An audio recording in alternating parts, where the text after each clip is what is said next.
fin de l'émission pour parler de son parcours atypique et de son rôle de policier tourmenté dans le film Sans répit. C'est un beau programme. Pour le moment, il est 6h30, l'heure de retrouver Johanna Giglia pour le journal.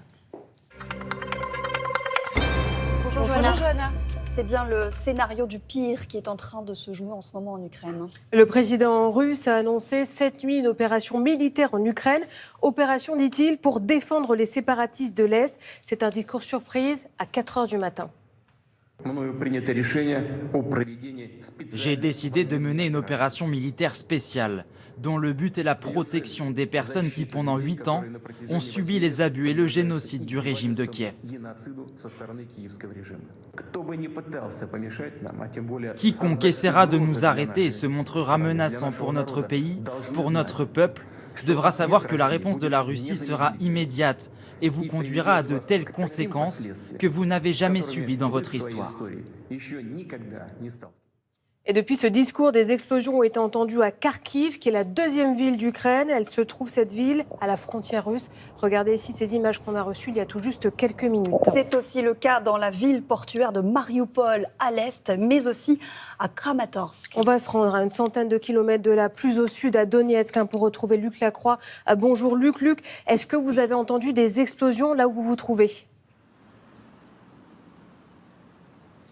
Oui, bonjour Johanna, nous sommes à Donetsk qui est côté séparatiste et ici, depuis ce matin, on entend des bruits sourds, quasiment sans discontinuer, qui semblent être des tirs à l'arme lourde et qui sont assez lointains. Ça a commencé peu après l'annonce de Vladimir Poutine du début d'une opération militaire. Alors ce n'est pas la première fois depuis que nous sommes ici que nous entendons des tirs à l'arme lourde, mais c'est la première fois qu'on en entend de manière aussi régulière et aussi fréquente. Luc, vous évoquiez les annonces de Vladimir Poutine. Qu'est-ce que ça change pour les habitants là où vous vous trouvez ? Alors, dans l'immédiat, ici à Donetsk, il n'y a pas de panique des habitants et c'est assez étonnant parce que nous ne sommes qu'à une dizaine de kilomètres de la ligne de front. Mais vous savez, ici, la Russie est généralement perçue comme un protecteur. Un habitant me disait tout à l'heure qu'il espérait la victoire de la Russie et dans l'ensemble, les habitants nous disent espérer que ce conflit ira assez vite et qu'il mettra un terme à ce qui est une guerre qu'ils vivent au quotidien depuis maintenant 8 ans. Et ce qui frappe ce matin dans les rues, c'est que l'on voit des femmes, on voit des personnes âgées, mais l'on ne voit presque pas d'hommes en âge de combattre car la mobilisation générale a été décrétée et elle concerne tous les hommes entre 18 et 55 ans. Merci Luc. Luc Lacroix en direct de Donetsk. Et des explosions ont également été entendues dans d'autres villes du pays. À Odessa, par exemple, port de la mer Noire, qui se trouve au sud de l'Ukraine. Et c'est la même situation dans la capitale, à Kiev. Et c'est là, vous le voyez, que se trouve notre envoyée spéciale Dorothée Oliéric. Bonjour Dorothée, quelle est la situation sur place ? Bonjour. Écoutez, ça fait 2 heures que je suis sur le pont, si je puis dire, et j'ai entendu 3 explosions assez fortes. Le ministre de l'Intérieur a confirmé, il y a des attaques avec des tirs de missiles balistiques, mais notamment sur des infrastructures militaires.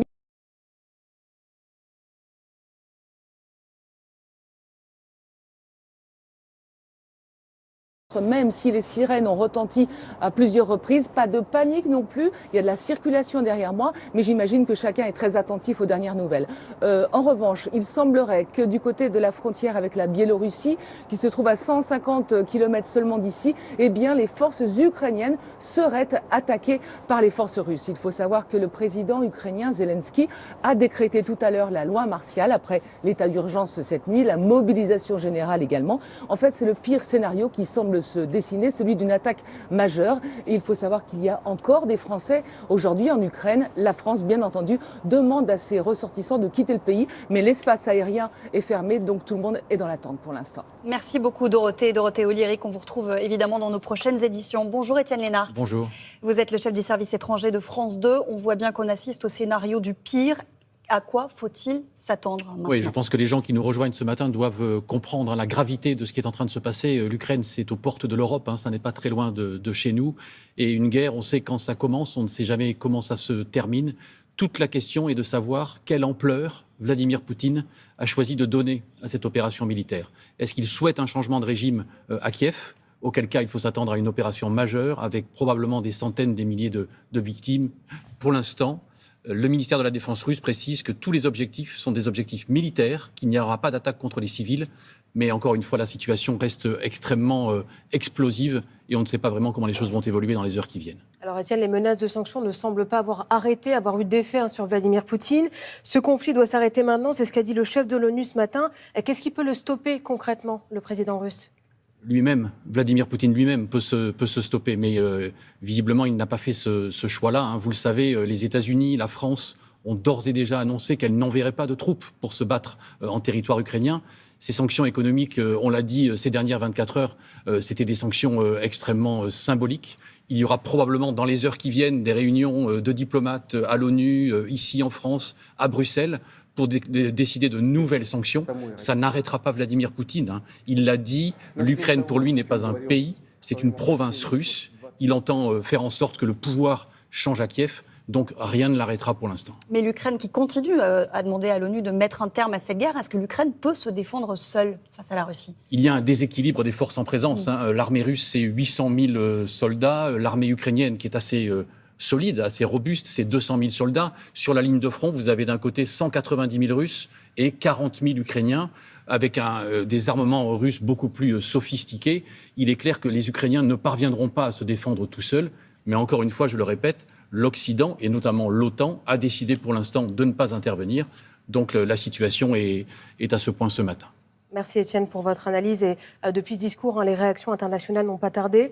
Le président américain Joe Biden a dénoncé l'attaque injustifiée de la Russie contre l'Ukraine sur Twitter. La Russie seule est responsable de la mort et de la destruction que cette attaque provoquera.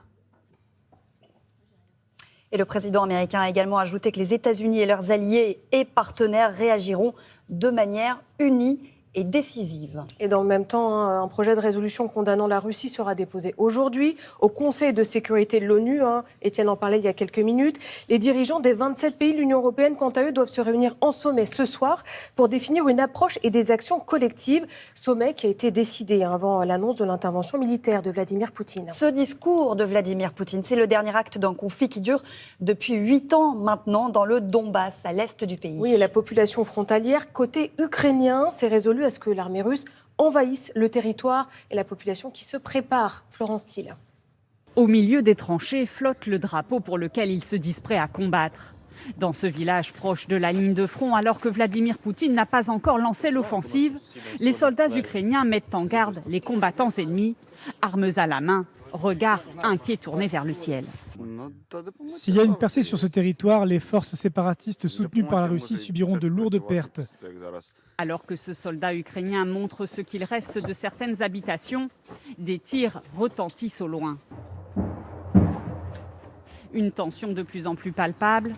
Dans les rues du village, les soldats ukrainiens sont visibles, tout comme les stigmates de la guerre. Cette habitante est presque résignée. Ça a déjà commencé. Je pense que tout ce dont nous avions peur s'est déjà produit.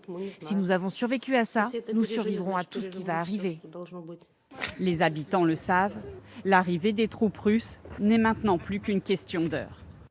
L'actualité en France, c'est la crise sanitaire avec ces derniers chiffres. 66 833 cas de Covid.